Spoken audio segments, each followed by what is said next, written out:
Hello good morning बच्चों। तो शुरू करते हैं exercise 9A। Look at the figures given here and right the appropriate answers. अब देखिए बच्चों, यहाँ एक स्क्वायर है जिसे इन्होंने 100 पीसेस में डिवाइड किया है। कैसे देखिए, काउंट कीजिए 1 2 3 4 5 6 7 8 9 10 और ऐसे ही 1 2 3 4 5 6 7 8 9 10। सो 10 इंटू 10 क्या हुआ बच्चों? 100 पीसेस है। इसमें से कितना शेड किया है? एक पार्ट को शेड किया है। तो हम फ्रैक्शन में कैसे लिखेंगे बच्चों? यहाँ इन्होंने फर्स्ट सम करके दिखाया है, लेकिन हम साथ में करेंगे, ठीक है। तो यहाँ देखिए, फ्रैक्शन क्या हुआ? फ्रैक्शन मतलब जो कलर्ड पार्ट है वो ऊपर आएगा, कलर्ड पार्ट, और जो टोटल है वो नीचे आएगा। टोटल कितने स्क्वायर्स है बच्चों? 100, ठीक है। तो फ्रैक्शन क्या है? 1/100। तो परसेंटेज क्या होगा? डेसिमल में लास्ट में सिखाती हूँ। परसेंटेज क्या होगा? देखिए बच्चों, 1/100 मतलब 100 है अगर डिनोमिनेटर में, तो जो न्यूमरेटर है ना वही परसेंटेज है। मतलब 100 अगर डिनोमिनेटर में हो तो जो न्यूमरेटर में होगा वही आपका परसेंटेज होगा, ठीक है। और डेसिमल कैसे लगाना है? काउंट करना है कितने जीरोस हैं। 2 जीरोस है, तो हम पीछे से 2 नंबर काउंट करेंगे न्यूमरेटर का, ठीक है। ये 1, फिर सेकेंड जीरो के लिए नंबर नहीं है तो हम 0 लगाएंगे, ठीक है। क्या करना है? 2 जीरो है तो पीछे से 2 नंबर काउंट करने हैं, लेकिन 2 नंबर तो है ही नहीं, सिर्फ एक ही नंबर है। तो दूसरे नंबर के लिए हम 0 लगाएंगे और यहाँ पॉइंट। लेकिन डेसिमल के पहले कुछ नहीं हो तो ये वियर्ड लगता है, इसीलिए हम इधर सिर्फ 0 नाम के वास्ते लगा रहे हैं। तो 0.01, ठीक है। अब इसी तरह ये भी 10/10 स्क्वायर है, तो टोटली 100 स्क्वायर्स है। उसमें से 1 2 3 4 5 कलर्ड है, तो 5 जो कलर्ड है वो ऊपर आएगा और जो टोटल है वो नीचे आएगा। और परसेंटेज क्या होगा बच्चों? 100 है, तो अगर डिनोमिनेटर में 100 है तो परसेंटेज वही होगा जो न्यूमरेटर में है। और डेसिमल कितने हैं? 2 जीरोस, तो हमें बैक से 2 नंबर काउंट करना है। यहाँ तो एक ही नंबर है तो हम दूसरे नंबर के लिए 0 लगा देंगे। तो देखिए 2 नंबर के आगे पॉइंट, तो 0.05। अब यहाँ देखिए, इन्होंने ऑलरेडी 10 दिया है। कैसे? क्योंकि ये जो पहला लाइन है ना ये पूरा 10 है, तो कलर्ड पार्ट कितना हो गया बच्चों? 10। फ्रैक्शन क्या है? 100। और अगर डिनोमिनेटर में 100 हो तो जो न्यूमरेटर है वही परसेंटेज होगा। डिनोमिनेटर में अगर 100 हो तो न्यूमरेटर में जो है वही परसेंटेज होगा, सो 10%। और डेसिमल कैसे लगाना है बच्चों? 2 जीरोस है, तो हम बैक से 2 नंबर काउंट करेंगे। ये एक 1 2, तो यहाँ डेसिमल लगेगा, तो आंसर है 0.10। अब डी देखते हैं। डी देखिए बच्चों, ये पूरा लाइन एक 10 हो गया, ये पूरा लाइन 10 हो गया, सो 10 + 10 20, फिर 21 22 23 24 25। सो कलर्ड पार्ट जो है वो ऊपर, और जो टोटल है 100, क्योंकि टोटली 100 स्क्वायर्स है। अब डिनोमिनेटर में 100 है तो जो न्यूमरेटर है वही परसेंटेज होगा। और डेसिमल के लिए काउंट कीजिए कितने जीरोस हैं? 2, तो पीछे से 2, 1 2 फिर पॉइंट, तो 0.25। अब इस सम को देखते हैं। यहाँ 10 20 30 और 40 कलर्ड पार्ट है, तो हम लिखेंगे 40/100। और 100 डिनोमिनेटर में है तो जो न्यूमरेटर में है वही परसेंटेज होगा। और यहाँ 2 जीरो है तो पीछे से 2 नंबर, 1 2 फिर पॉइंट, सो 0.40।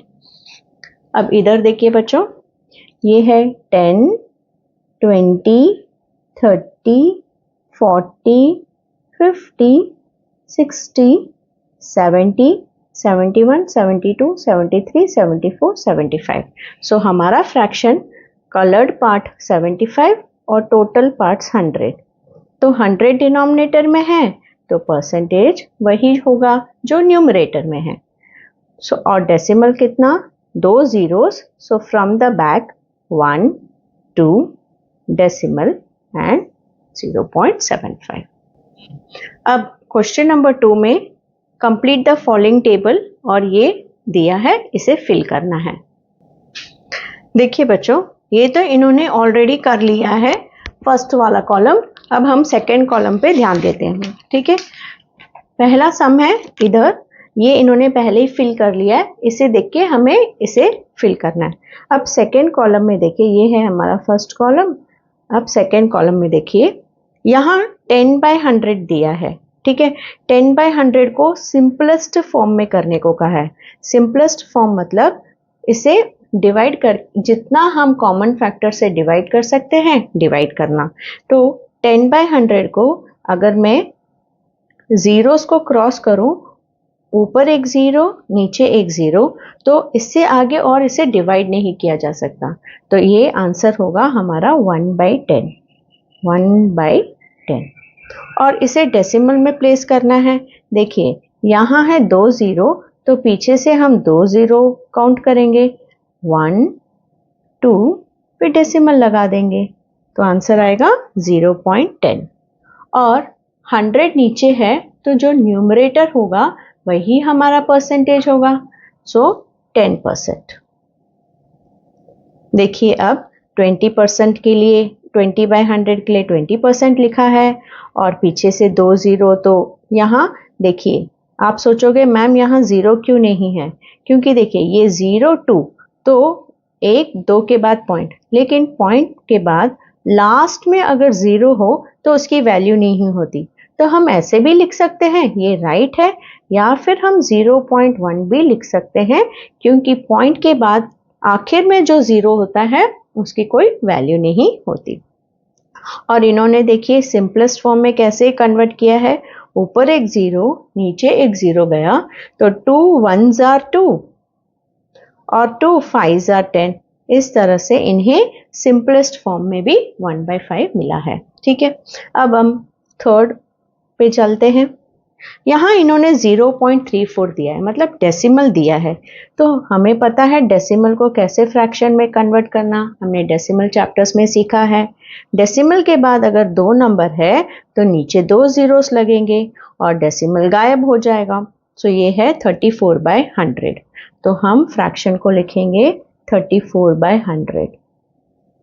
और जो 100 अगर डिनोमिनेटर में 100 हो तो जो न्यूमरेटर है वही परसेंटेज होता है, सो 34%। और इसे सिंपलेस्ट फॉर्म में लाना है, मतलब ये दोनों ही 2 टेबल्स में जाएंगे, तो दोनों को अगर हम 2 से डिवाइड करें तो 2 17s are 34, 2 50s are 100। इससे ज़्यादा हम डिवाइड नहीं कर सकते, तो हमारा final answer in simplest form is 17/50। अब फोर्थ की तरफ चलते हैं। यहाँ परसेंटेज में दिया है बच्चों, हमें पता है 85%। अगर हमने परसेंटेज का साइन निकाल दिया तो उसे फ्रैक्शन में कैसे लिखेंगे, 85/100, है ना, क्योंकि 100 अगर हो डिनोमिनेटर में तो जो न्यूमरेटर है वही तो परसेंटेज होता है। तो इस तरह से इधर रिवर्स है, 85% मतलब 85 लिखेंगे और परसेंटेज का साइन निकालने के लिए डिवीजन बाय 100 लिखेंगे। अब डेसिमल में 2 जीरो है, तो पीछे से 2 नंबर, 1 2 और ये डेसिमल, सो 0.85। अब इसे सिंपलेस्ट फॉर्म में लाना है, तो 85/100 दोनों ही 5 टेबल्स में जाते हैं, तो हम दोनों को 5 से डिवाइड करेंगे, तो 5 1s are 5, तो 35, 5 17s are 35। तो मतलब 85 को 5 से डिवाइड किया तो 17 और 100 को 5 से डिवाइड किया तो 20। इससे ज़्यादा हम इसे कम नहीं कर सकते, तो सिंपलेस्ट फॉर्म मतलब 17/20 आ रहा है, तो हम वही लिखेंगे इधर। अब नेक्स्ट, ऑलरेडी उन्होंने 63/100 दे दिया है। 63/100 मतलब पीछे से 2 नंबर्स डेसिमल, 1 2 पॉइंट और 0, और 63/100 मतलब 100 डिनोमिनेटर में है, इसका मतलब जो हमारा न्यूमरेटर है वही परसेंटेज होगा। अब देखिए बच्चों, ये है ऑड नंबर, और ये है इवन नंबर, तो इनमें कोई कॉमन फैक्टर नहीं होगा, तो ये ऐसे ही लिखना है 63/100, जिसे और सिंप्लीफाई नहीं किया जा सकता। अब 6th पे चलते हैं। यहाँ है फ्रैक्शन, फ्रैक्शन दिया है और हमें इसे बनाना है फ्रैक्शन विथ 100 एज डिनोमिनेटर। तो देखिए 4/25 दिया है, इसे 100 में बनाना है, तो डिनोमिनेटर में 100 बनाना है, तो 25 को हम किससे मल्टीप्लाई करेंगे तो ये 100 होगा बच्चों। 25 को अगर हम 4 से मल्टीप्लाई करेंगे तो 100 होगा। हमने फर्स्ट क्लास में सीखा था कि ये टेबल हमें बाय हार्ट करना है, 4 × 25 भी 100 या 25 × 4 भी 100, तो इसे हमें बाय हार्ट करना है। तो नीचे इंटू 4 किया तो ऊपर भी तो इंटू 4 करना होगा इक्विवेलेंट फ्रैक्शन के लिए, तो 4 4s are 16, तो हमारा आंसर है विद डिनोमिनेटर 100 16/100, और 16/100 का मतलब 16%, और डेसिमल के लिए पीछे से दो नंबर 1 2 और ये पॉइंट, और इन्होंने सिंप्लीफाई करके ही ये नंबर लिखा है। इसी तरह 7th के लिए देखिए 7/50।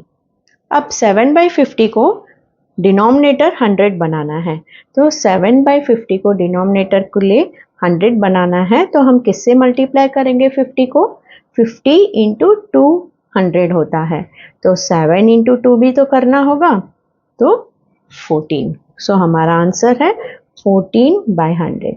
14/100 का मतलब है 14%, और 2 zeros है तो पीछे से 1 2 पॉइंट और ये 0, ताकि कुछ नंबर होना चाहिए, ठीक है। अब ये लास्ट है 8th, यहाँ 60% दिया है, 60% का मतलब है 60/100, है ना, और डेसिमल में पीछे से दो नंबर 1 2, सो 1 2 और ये डेसिमल, और हमने क्या सीखा है, डेसिमल के बाद लास्ट में 0 हो तो उसकी वैल्यू नहीं होती, तो आप ऐसे भी लिख सकते हो या 0.6 भी लिखना गलत नहीं होगा। अब इसे लोएस्ट फ्रैक्शन में बनाना है, तो 60/100 को लोएस्ट फ्रैक्शन में बनाने के लिए ऊपर एक 0 नीचे एक 0 कैंसिल हो गया, और दोनों ही 2 टेबल्स में जाएंगे, 2 3s are 6 2 5s are 10, तो हम लिख सकते हैं 3/5 इन सिंपलेस्ट फॉर्म। ठीक है, बस इतना ही बच्चों इस क्लास में, नेक्स्ट क्लास में हम आगे सीखेंगे।